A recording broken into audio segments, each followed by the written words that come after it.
Hey everyone, it's Sonic Racing Heroes 567, and today I'm going to do a top 10 video on what I think they should add in Pokemon Sun and Moon. Well, why don't we just go, or just remember, these are just things I think would be nice if they added.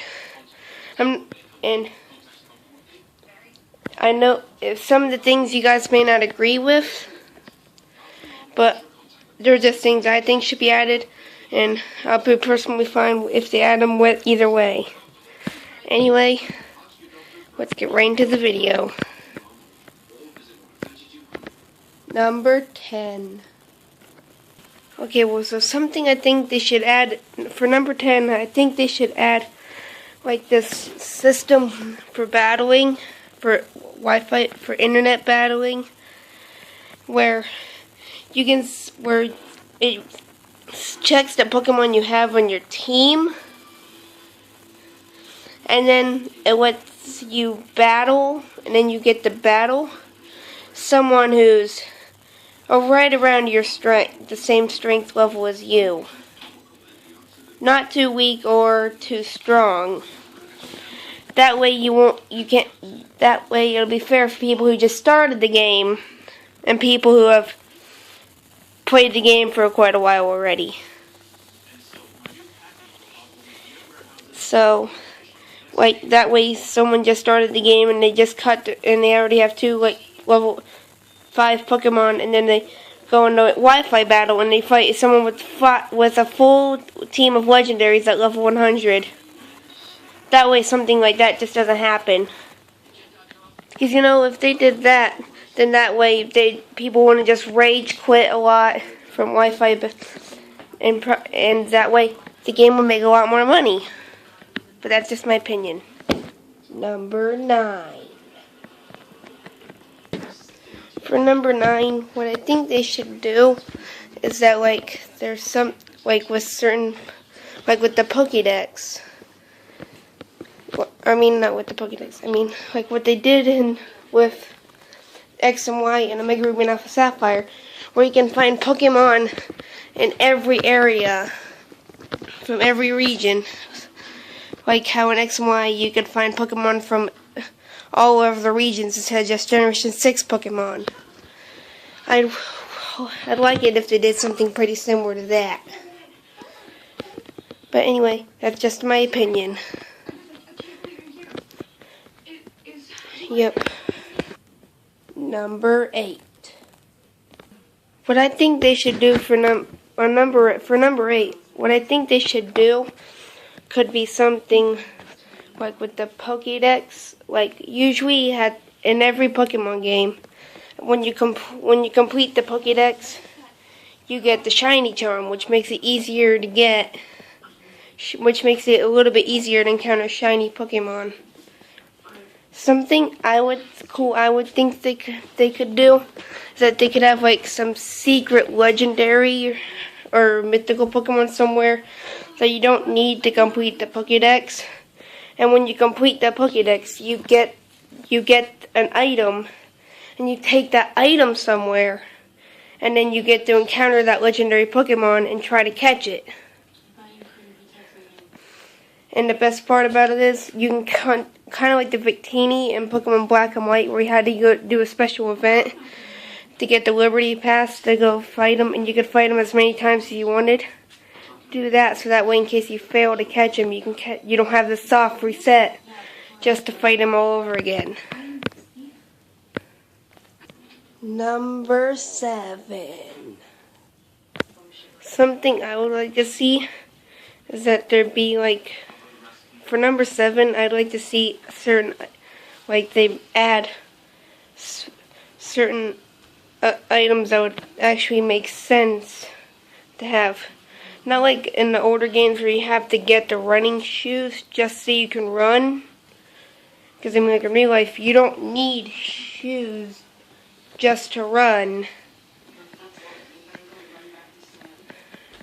But I know it's Pokemon and not real life. But some things I would think, like Like some cool feature I thought of is like when you have Pokemon use like certain moves, like dig or fly. Like when you use dig, instead of just your character spinning around and just ending up somehow at the end, you actually get the control of the Pokemon digging around.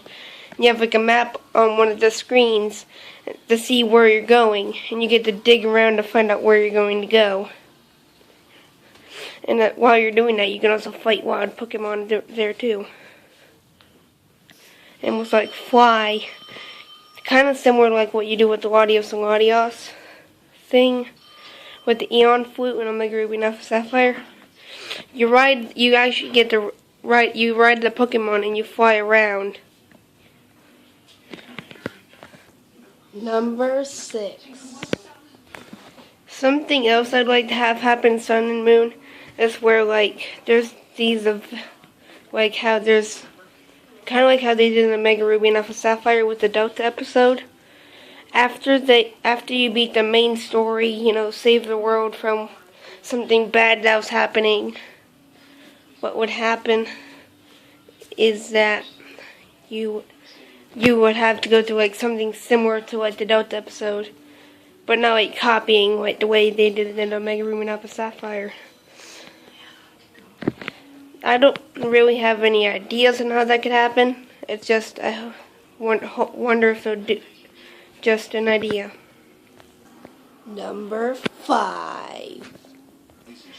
For number 5, something I think that would be really cool for them to do is that like with certain that they could, for new Pokemon, they could give them new typings that you haven't really seen before.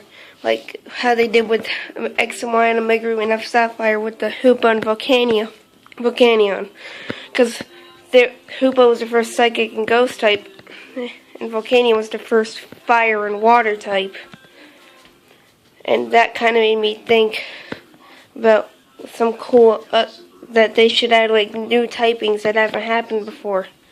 Like, I'm not sure, don't get mad if I say type that might actually already exist, but possibly something like electric and grass, or fire and steel, or electric and fighting. Number 4. For number 4, well, I was thinking about for Pokemon Sun and Moon is that, well, the secret base thing again. I really liked what they did with the secret bases. That was pretty cool. I really enjoyed that a lot. I hope I get to see it again in Pokemon Sun and Moon. Number 3. For number 3, I really would like to see like different new types of Pokeballs and stuff. That would just be pretty cool. Like, you already have the specific type of Pokeballs, but I'd like to see new types as well. Number 2. For Pokemon Sun and Moon, I'd like to see if they did something pretty similar. Like they made like the new Pokemon that'll be in that game since it's the 7th generation. I hope I get to see stuff like where like them do stuff with Pokemon with like the new Pokemon. Well, don't just look similar to older Pokemon. Like I want them to mostly, for the most part, look different than others. And for the final one, number 1. And for number 1, the thing I'd really like to see in Pokemon Sun and Moon is amiibo usage. I really would like to see people be able to use amiibos. in Pokemon Sun and Moon. Because it kind of goes along with my secret base idea. The one you see that back again. Where like you could, like with certain amiibos, like with the amiibos, you could like put in the secret base, you could have like with the trainers that you can have fight in there, you can use amiibos. And you could do stuff like verse Bowser, or Pac-Man, or Luigi or something. You could give them like Pokemon that you have, and you can and you're not planning on using them for yourself. You can have them use those Pokemon, and then you can actually like do stuff like battle Mario and stuff. That would just be really awesome. Well, I hope you guys enjoyed my top 10 things I think they should add on Pokemon Sun and Moon. If you want to see more top 10s, then leave a like, subscribe, and then comment for more if you want to see more top 10 videos.